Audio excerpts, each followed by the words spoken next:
నమస్కారం. Welcome to my channel. ఈ వీడియోలో పెన్షనర్లకి శుభవార్త, గ్రీన్ సిగ్నల్ వచ్చేసింది. కేంద్రం సంచలన నిర్ణయం అయితే తీసుకోవడం జరిగింది. పూర్తి వివరాలేంటో ఈ వీడియోలో తెలుసుకుందాం. వీడియోని ఎక్కడ గానీ స్కిప్ చేయకుండా ఎండ్ వరకు చూడండి ఫ్రెండ్స్. అప్పుడు ఇన్ఫర్మేషన్ పూర్తిగా అర్థమవుతుంది. వీడియో చూస్తున్న ప్రతి ఒక్కరు వీడియోకి లైక్ చేయండి. అలాగే ఈ వీడియోని తోటి పెన్షనర్ మిత్రులతో అయితే షేర్ చేయండి. కొత్తగా మన ఛానల్ చూస్తున్నవారు సబ్స్క్రైబ్ చేసుకున్నట్లయితే దయచేసి మన ఛానల్‌ని సబ్స్క్రైబ్ చేసుకోండి. దీని ద్వారా నేను చేసే లేటెస్ట్ వీడియోస్ అన్నీ మీ వరకు రీచ్ అవుతాయి. ఆలస్యం చేయకుండా మనం వీడియోలోకి అయితే వెళ్ళిపోదాము.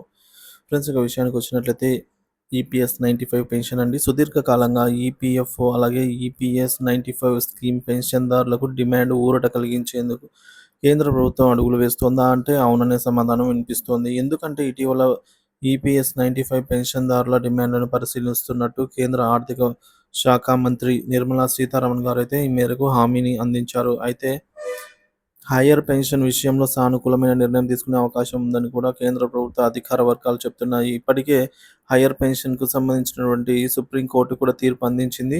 దీనిపై ఈపీఎఫ్ఓ ఉద్యోగుల నుంచి ఆప్షన్ అయితే కోరింది. ఈ నేపథ్యంలో కనీస పెన్షన్ అనేది రూ. 7,500 పెరుగుతుందని ఉద్యోగులైతే ఆ ఆ ఆశిస్తున్నారు.